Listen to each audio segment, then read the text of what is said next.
নমস্কার বন্ধুরা, আমার চ্যানেলের আর একটা নতুন পর্বে তোমাদের সবাইকে স্বাগত জানাই। আশা করছি তোমরা সবাই ভালো আছো, সুস্থ আছো।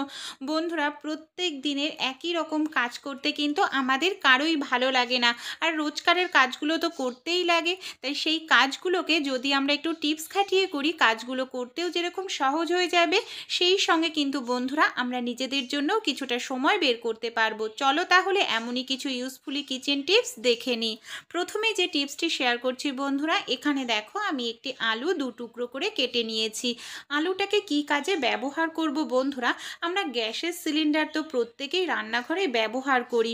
এমনকি গ্যাসের সিলিন্ডার দেখা যায় রান্নাঘরে এইভাবে মেঝেতে 1 থেকে 1.5 মাস আমাদের থাকে। এর ফলে কিন্তু বন্ধুরা রান্নাঘরে যেখানে সিলিন্ডারটা থাকে না, সেই জায়গাটায় জংয়ের দাগ হয়ে যায়।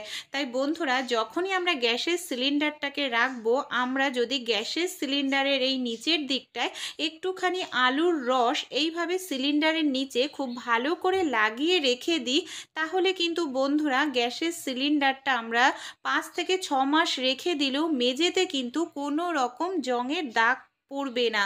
এটা কিন্তু দুর্দান্ত কার্যকারী। আলুর রস কিন্তু জংয়ের দাগ তুলতেও সাহায্য করে। তাই তোমরা যখনই সিলিন্ডারটা রাখবে, এইভাবে একটু আলুর রস লাগিয়ে রেখে দেখো বন্ধুরা, তোমাদের গ্যাসের সিলিন্ডারের জংয়ের দাগ কখনোই পড়বে না। আশা করছি টিপসটি কাজে লাগবে। পরবর্তী টিপসটি তাহলে চলো দেখে নিই।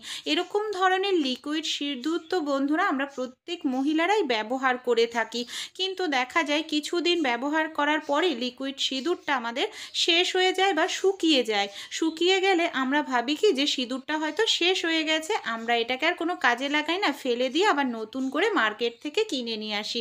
কিন্তু বন্ধুরা, লিকুইড সিঁদুরটা শুকিয়ে যাওয়ার পরেও নিচের দিকটা কিন্তু অনেকটা লিকুইড সিঁদুর থেকে যায়, যেটা আমরা ব্যবহার করতে পারি অনেক দিন পর্যন্ত।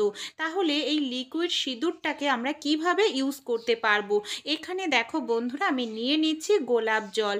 এখানে বন্ধুরা আমি 5-6 ফোঁটা গোলাপ জল এই লিকুইড সিঁদুরের মধ্যে দিয়ে দেব। যে সিঁদুরটা আমাদের শুকিয়ে গেছে না, আমরা অনেক সময় সিঁদুর যখন পরি, খুলে হয়তো মুখটা রেখে দিই কিছু সময়, এতে কিন্তু শুকিয়ে যায়। দেখো, গোলাপ জলটা দেওয়ার পর এইভাবে একটু ঝাঁকিয়ে নেব, তাহলে যে সিঁদুরটা শুকিয়ে গেছিলো আমাদের, সেটা কিন্তু আবার আগের মতো নর্মাল লিকুইড হয়ে যাবে। দেখতে পাচ্ছ? দেখো বন্ধুরা, কত সুন্দরভাবে ইউজ করতে পারবো। আরও বেশ কিছুদিন আমরা কিন্তু এটা ব্যবহার করতে পারবো, আমাদের নতুন করে কিনে আনতে লাগবে না। তাহলে এই টিপসটি যদি একটুও বন্ধুরা তোমাদের কাজে লাগে, অবশ্যই একটি লাইক করো, আর তোমরা কমেন্ট করে আমাকে জানাতে ভুলো না যে টিপসটি কীরকম লাগলো। চলো তাহলে বন্ধুরা পরবর্তী টিপসটি আমরা দেখে নিই। বন্ধুরা, আমরা তো বই প্রত্যেকেই পড়ে থাকি, আমাদের বাচ্চারাও বই পড়াশোনা করে, কিন্তু বইয়ে অনেক সময় একটি সমস্যার সৃষ্টি হয়। আমরা হয়তো বইটা পড়ছি পাখা চালিয়ে, এর ফলে কিন্তু পাখার হাওয়ায় বইয়ের পৃষ্ঠাটা বারবার নড়তে থাকে। আর এইভাবে যদি নড়াচড়া করে বন্ধুরা, বাচ্চারাও পড়তে পড়তে বারবার বিরক্ত বোধ করে। তাই একটি গার্ডার, এখানে দেখো রাবার ব্যান্ড নিয়েছি, রাবার ব্যান্ডের সাহায্যে এইভাবে যে পৃষ্ঠাটা পড়ছি সেই পৃষ্ঠার ওপরে এইভাবে যদি লাগিয়ে রেখে দিই বন্ধুরা, তাহলে যেটা হবে, আমাদের পৃষ্ঠাটা কিন্তু কখনোই দেখো পাখার হাওয়ায় নড়াচড়া করবে না। আরও একটি সুবিধা হবে বন্ধুরা, বই পড়া হয়ে গেলে আমরা যদি এই ধরনের রাবার ব্যান্ডটা লাগিয়ে বইটাকে বন্ধ করে রাখি, তাহলে কিন্তু পরে আমরা খুঁজতে হবে না যে আমরা কোন পৃষ্ঠাটা শেষ পর্যন্ত পড়েছিলাম। দুটি কাজেই কিন্তু তোমরা বন্ধুরা ইউজ করতে পারো এই রাবার ব্যান্ডটি। এটিও দারুণ কার্যকারী টিপস বন্ধুরা, অবশ্যই অ্যাপ্লাই করো। আশা করছি যে এই টিপসটি তোমাদেরও কাজে লাগবে। টিপসটি ভালো লেগে থাকলে তোমাদের বন্ধুবান্ধবদের সঙ্গে অবশ্যই শেয়ার করো।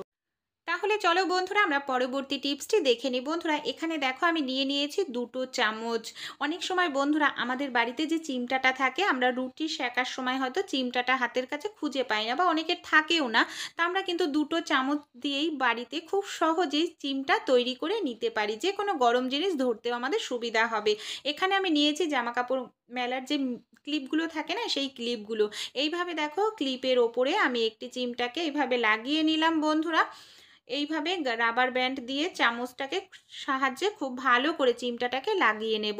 ঠিক এরকমভাবে আরেকটা চামচ আমি রাবার ব্যান্ডের সাহায্যে এইভাবে ক্লিপের গায়ে লাগিয়ে নিচ্ছি। দেখো বন্ধুরা, তাহলে এই চামচের সাহায্যে আমরা কত সহজেই যে কোনো গরম জিনিস কিন্তু ধরতে পারবো। এই দুটো চামচ দিয়েই কিন্তু আমরা চিমটার কাজ করে নিতে পারবো। টিপসটি ভালো লেগে থাকলে অবশ্যই ব্যবহার করো। পরবর্তী টিপসটি তাহলে চলো বন্ধুরা দেখে নিই। বন্ধুরা, আমাদের বাড়িতে তো এই ধরনের চার্জার দেখা যায় প্রত্যেকের ফোনের সঙ্গেই থাকে।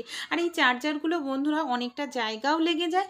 আর বিশেষ করে আমরা যদি কোথাও ঘুরতে যাই বন্ধুরা, এই চার্জারগুলো তো অবশ্যই আমাদের নিয়ে যেতে লাগে, কিন্তু বন্ধুরা এইভাবে যদি আমরা ব্যাগের মধ্যে চার্জারগুলো নিয়ে নিই তাহলে কিন্তু অনেকটা জায়গাও লেগে যায়। আর দেখো এইভাবে নিয়ে গেলেও না ব্যাগের মধ্যে ঠিক এলোমেলো হয়ে যায়। তাই একটি বোতলের সাহায্যে কিভাবে আমরা চার্জারটাকে গুছিয়ে নিতে পারি বন্ধুরা, চলো দেখে নিই।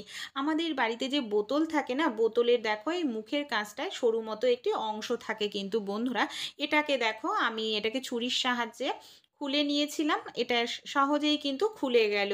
এটাকে দেখো এবার কি করব, আমাদের যে চার্জারটা রয়েছে না, চার্জারটার ওপরের অংশটাকে দেখো এইভাবে ভাঁজ করতে করতে চার্জারের যে তারটা আছে সরু, এইভাবে ছোট করে নেব। দেখো ছোট করে নিলাম। তারপর যে আমাদের বোতলের অংশটা কি আমি আলাদা করে নিয়েছিলাম না সরু মতো, সেটাকে দেখো এইভাবে চার্জারের মধ্যে আমি ঢুকিয়ে নিচ্ছি। তোমরা কিন্তু আমি এখানে দুটো চার্জার করে দেখালাম, তোমরা চাইলে 3-4টে চার্জারও একসঙ্গে রেখে দিতে পারো। এখানে রাবার ব্যান্ড ব্যবহার করলে যেটা হবে বন্ধুরা, ছিঁড়ে যাবে বারবার। আর এই ধরনের বোতলের একটি সরু অংশ যদি ব্যবহার করো, চার্জারও তোমাদের তারটা ভালো থাকবে, নড়াচড়া করলেও খুলে যাবে না আর ছিঁড়েও যাবে না। আর দেখো কত সহজেই চার্জারের তারটা আমরা গুছিয়ে রাখতে পারলাম। তাহলে চলো বন্ধুরা পরবর্তী টিপসটি আমরা দেখে নিই। বন্ধুরা, তোমরা কি কখনো ফোনের মধ্যে এভাবে টাকা রেখেছো? না রাখলে অবশ্যই রাখো। অনেক সময় কিন্তু বন্ধুরা হয় আমরা হয়তো কোথাও যাচ্ছি, আমরা পার্স নিতে ভুলে যাই বা মানি ব্যাগ নিতে ভুলে যাই, কিন্তু বন্ধুরা ফোনটা নিতে কিন্তু আমরা কখনোই কম বেশি কেউ ভুলি না, কারণ হাতে কিন্তু আমাদের পার্স না থাকলেও আমরা ফোনটা কিন্তু প্রত্যেকেই আমাদের হাতে নিয়ে যাই। তাই কোনো কারণে হয়তো পার্স নিতে যদি ভুলে যাই, হয়তো গাড়ি ভাড়া দেওয়ার প্রয়োজন বা কিছু কিনতে যাব দেখছি টাকা নেই, সেক্ষেত্রে কিন্তু এই টাকাটি তখন তোমরা ব্যবহার করতে পারো সেই বিপদের সময়। তাহলে বন্ধুরা ফোনের কভারের পেছনে এইভাবে যদি টাকা রেখে দাও, তাহলে কিন্তু তোমাদের এই ছোটোখাটো কাজগুলো তোমরা খুব সহজেই করে নিতে পারবে। তোমাদের তখন গাড়ি ভাড়া দিতে গেলে আর কোনো রকম সমস্যার সম্মুখীন হতে হবে না, পার্স যদি নিতে ভুলেও যাও। টিপসটি ভালো লেগে থাকলে বন্ধুরা অবশ্যই অ্যাপ্লাই করো। তাহলে চলো বন্ধুরা আমরা পরবর্তী টিপসটি দেখে নিই। বন্ধুরা, ছোট্ট সূচে সুতো পরাতে কিন্তু আমাদের প্রত্যেকেরই খুবই অসুবিধা হয়, আমরা সমস্যার মধ্যেও পড়ে থাকি। আর বিশেষ করে বাড়িতে যদি বয়স্ক কেউরা থাকে, তাদের তো এই সমস্যাটা বন্ধুরা আরও বেশি হয়, কারণ তাদের চোখের পাওয়ারটা এমনিতেই কম থাকে। তাই বন্ধুরা ছোট্ট থেকে ছোট্ট সূচে আমরা সেকেন্ডের মধ্যেই কিভাবে সুতো পরিয়ে নিতে পারি, একটি পুরনো নেল কাটার দিয়ে। হ্যাঁ বন্ধুরা, নেল কাটার যখন পুরনো হয়ে যায়, জং ধরে যায়, এটাকে তো আমরা কোনো কাজে লাগাই না, ফেলে দিই। তাই এই ধরনের পুরনো নেল কাটারগুলো ইউজ করতে পারি আমরা ছোট্ট সূচে সুতো পরানোর জন্য। কিভাবে বন্ধুরা এই নেল কাটার দিয়ে সূচে সুতো পরাবো, চলো তাহলে দেখে নিই। আমাদের বাড়িতে যে ফুলঝাড়ু থাকে বন্ধুরা, সেই ফুলঝাড়ুর একটি সুতো দেখো আমি এখান থেকে এইভাবে ছিঁড়ে নিচ্ছি। অবশ্যই বন্ধুরা একটু সুন্দর করে পরিষ্কার করে নিতে হবে, কারণ এই সুতোটার মধ্যে কিন্তু নানা রকম নোংরা আটকে থাকে। দেখো আমি খুব সুন্দর করে পরিষ্কার করে নেব বন্ধুরা। তারপর এটাকে এইভাবে আমি ফোল্ড করে ইউ মতো করে ভাঁজ করে নিচ্ছি। দেখো এইভাবে ভাঁজ করে নেওয়ার পর বন্ধুরা, আমাদের বাড়িতে যে পুরনো নেল কাটারটি আছে না, সেই নেল কাটারটির এই ধরনের দেখো পেছন দিকটা আমি রেখে এখানে আমি নিয়ে নেব বন্ধুরা সেলুটেপ। সেলুটেপের সাহায্যে আমি এটা লাগিয়ে নেব। দেখো আমার নেল কাটারটা একেবারে ঝং ধরে গেছে, পুরনো হয়ে গেছে, এটাকে কিন্তু কোনোই কাজে ব্যবহার করতাম না। সেলুটেপের সাহায্যে খুব ভালো করে আমি টাইট করে লাগিয়ে নিচ্ছি। এটা কিন্তু বন্ধুরা তোমরা একবার নয়, যত খুশি ইচ্ছা তোমরা এটা ব্যবহার করতে পারবে ছোট্ট সূচে সুতো পরানোর জন্য। আর এই ধরনের অর্গানাইজারগুলো আমরা বাজার থেকে কিনে আনতে গেলে অনেকটা টাকাও কিন্তু আমাদের খরচা করতে হয়। আর এটা দেখো কোনো রকম টাকা পয়সা খরচা করা ছাড়াই আমরা বাড়িতেই তৈরি করে নিচ্ছি, আর এটা আমরা অনেক দিন ইউজ করতে পারবো। তাহলে এবার সূচে সুতো পরাবো কী করে, চলো দেখে নিই। আমাদের যে ছোট্ট সুচটা আছে না বন্ধুরা, এই ছোট্ট সুচটাকে ফুলঝাড়ু সুতোর মধ্যে সবার প্রথমে দেখো আমাদের ঢুকিয়ে নিতে হবে এইভাবে। দেখো কত সহজে আমি ঢুকিয়ে নিলাম। এবার যে সুতোটা পরাতে চাই বন্ধুরা, সেই সুতোটাকে নিয়ে নেব। সেই সুতোটাকেও কিন্তু বন্ধুরা এই ফুলঝাড়ু সুতোর মধ্যে ঢুকিয়ে নিয়ে, যে সুচটা ঢুকিয়ে দিয়েছিলাম ফুলঝাড়ু সুতোতে, সেই সুচটাকে বের করে নেব বন্ধুরা। তাহলেই আমাদের সূচে সুতো পরানো হয়ে যাবে। অবশ্যই এরকম ধরনের একটি অর্গানাইজার টাকা পয়সা খরচা করা ছাড়াই বাড়িতে তৈরি করে রেখে দিতে পারো। বাড়ির যারা বয়স্করা আছে খুব সহজেই পরিয়ে নিতে পারবে। আর তোমাদের সুতো যেটার মধ্যে থাকে সেটার মধ্যে তোমরা রেখে দিলে যখন প্রয়োজন তখন ইউজ করতে পারবে। টিপসটি যদি একটু ভালো লেগে থাকে বন্ধুরা, অবশ্যই অ্যাপ্লাই করো, তোমাদের বন্ধু বান্ধবদের সঙ্গে শেয়ার করো।